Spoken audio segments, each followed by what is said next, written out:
Hello and welcome to Writing Corner 22. Other ways to say bad. I'm right now experiencing some live stream technical issues.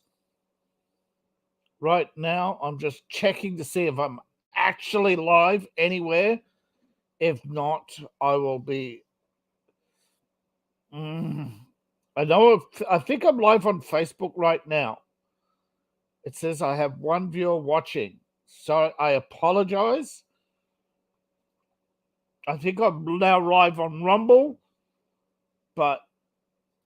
and YouTube, but I can't see.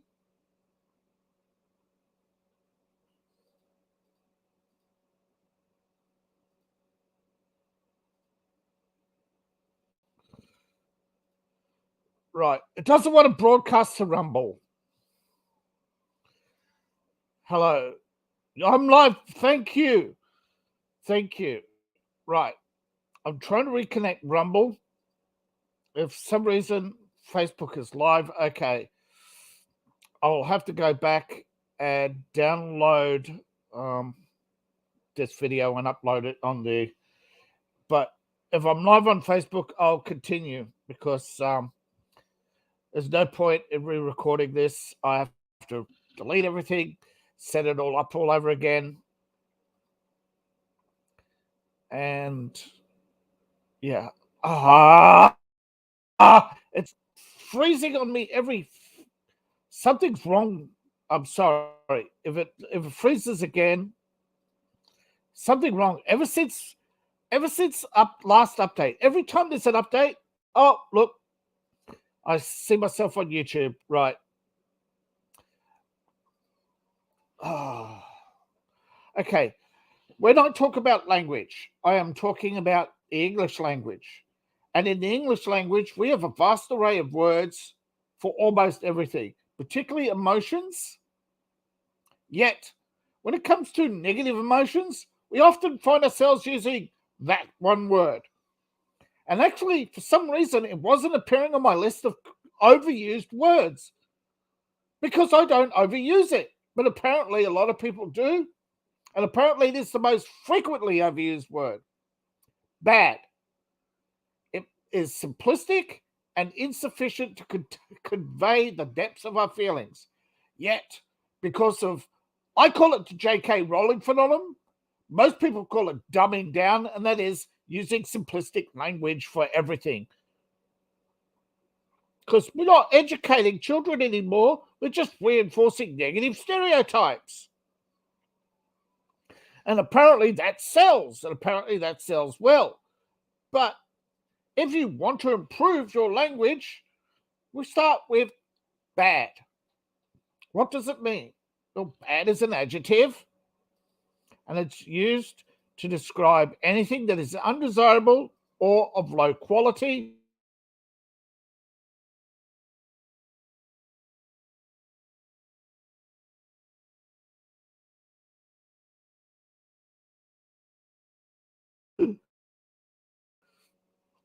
That's not to say it's doesn't have its place or use, but bad is a generalization, and usually we try to avoid generalizations and be specific. Why be specific? Because we are painting with words. And one of the most common tactics, I suppose, of a writer is emotional engagement. Now, you have to find the right synonym for you. And going through the synonyms, instead of a bad day, how about a terrible day?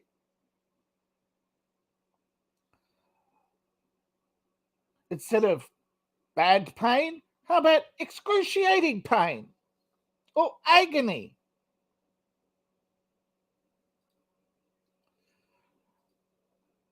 Right. Now, because we're trying to avoid broad words and generalizations, when you're looking at synonyms, try looking up this word, like the use of terrible, the use of agony, the use of, let's see, poverty is bad. Let's see. What can we do with poverty is bad? Poverty is terrible. Poverty is undesirable. We're trying to encourage the broader use of the English language because we are painting with pictures. I like to paint with words. Otherwise, you're painting with pictures. And if you're painting with pictures, most writers only have the cover, or you're going to revert to comic books. Now, I'm not saying comic books is a dying art. Comic book pros are telling me that. But here, instead of I'm having a bad day, it's challenging, tough, or I have suffered unfortunate situations. Variety. Again, throughout one of the most common subconscious actions is the recognition of monotony or repetitive action syndrome, to be psychological.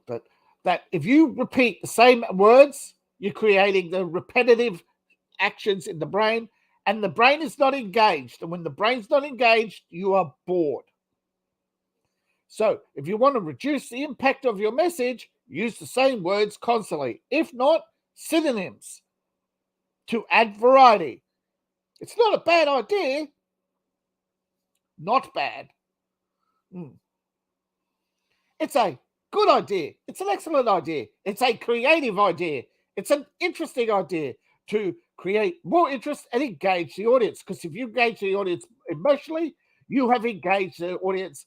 You may not think it, but in writing, emotions good. In politics, emotions bad. In reading and writing, emotions and visuals are the aim. And you create the visuals, you reinforce the visuals with emotions.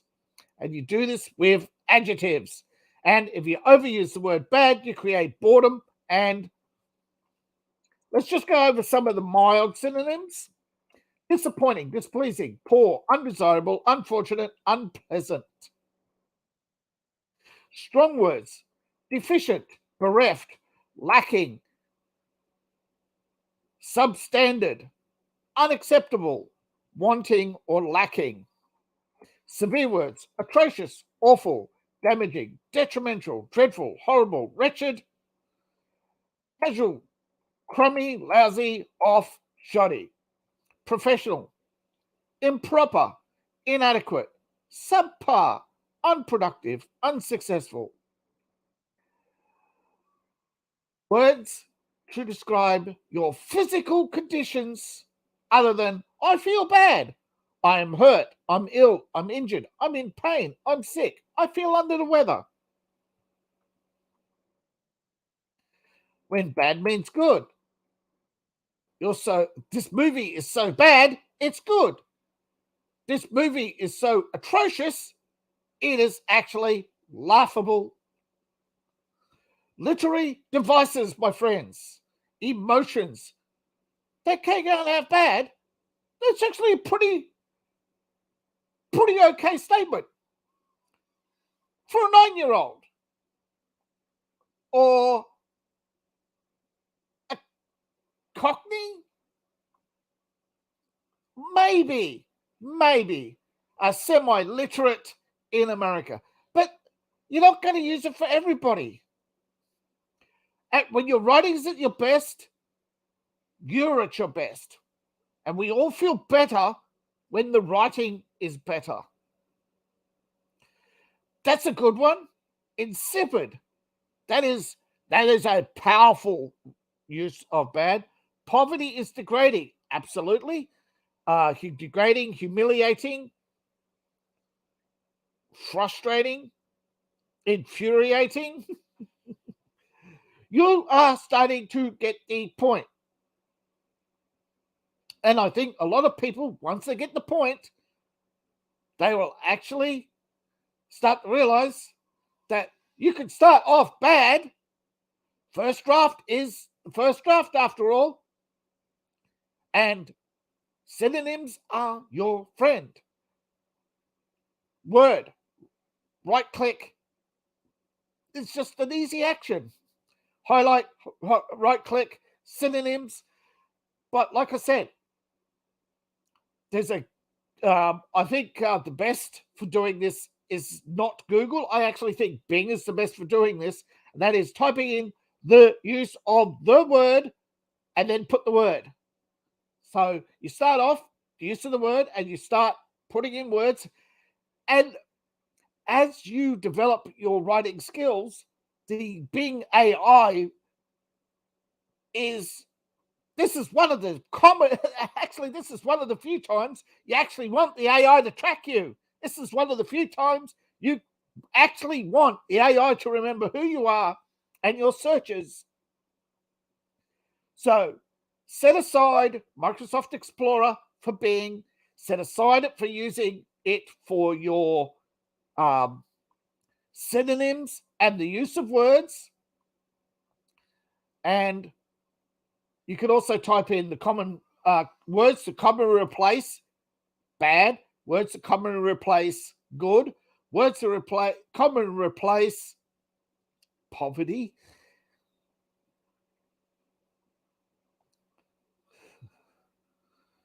Although poverty is probably the strongest version of poor. Poor is another generalized word. Bad, we're doing bad today, poor.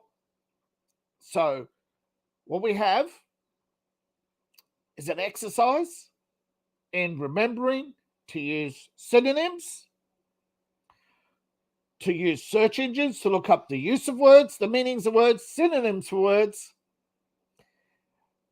And you've got to go back to the start where you are using Grammarly or ProWritingAid to identify your commonly overused words: large, big, poor, bad, very, just to name a few. If you're using "and" in every paragraph, you're using it too much. Now we're going to have to maybe do something else next week. I don't know if I can. Depends what happens. I may look at structures. I may look at poor and replacements for those words. Again, this is I like having the conversation. You don't have to attend live to have the conversation. Description, just under description, of course, comments, and I will get to you and I will answer your questions. I will try to cover the topics that you want, because this is the journey of my discovery to improve my writing. We lift each other up. And of course, I would hope that all of you have at least considered buying my books. Even better, reading them. I am surprised to read sometimes the statistics. It's called the rule of 10. It takes 1 million people to sell 10 books. That's scary. But we keep grinding on, because for me, I love writing. Now I've got too many projects as it is. I've put my serial killer book on hold while I try to, because I've got just too much of the Cade series to do. But I may circle back to that. Hey, Jensaki! It's actually good news to circle back to. But I appreciate each and every one of you. If you have questions, please feel free to use the comments to let me know. Again, I apologize for the poor start. It was very subpar of me. My browser, for some reason I got Facebook linker, Rumble wasn't responding, then the browser froze on me. Then as I was checking if I was live or not, they were freezing on me. So I had to close everything. Thanks to Facebook users. Sorry, you actually have to authorize StreamYard to see the stats. And I can't cycle back to Facebook because as soon as I open Facebook, it freezes. Ever since this last update, every time there's an update, my computer goes wonky for a couple of days, and then they issue another update to fix the fix that they fixed. I wish they'd stop fixing things. Anyway, have a wonderful day, and may your writing be productive. Thank you for watching. Please like, share, subscribe, and all that fun stuff. Comments, likes, and shares are engagement. Subscribing only gets you so far, particularly on YouTube. You have to do the notifications. Of course, in Rumble or Facebook, you have to actually be on to get the notifications. Whereas at least with YouTube, if you've got it on your phone, you'll get the notifications there. But for some reason, Facebook, very slow and doesn't often give you those notifications of live streams. Everybody seems to have a problem with their service right now. So, and I try to be on at the same time every week. Thank you all for listening. Please like, share, subscribe, and all that fun stuff. Support my channels. Click and check the links below.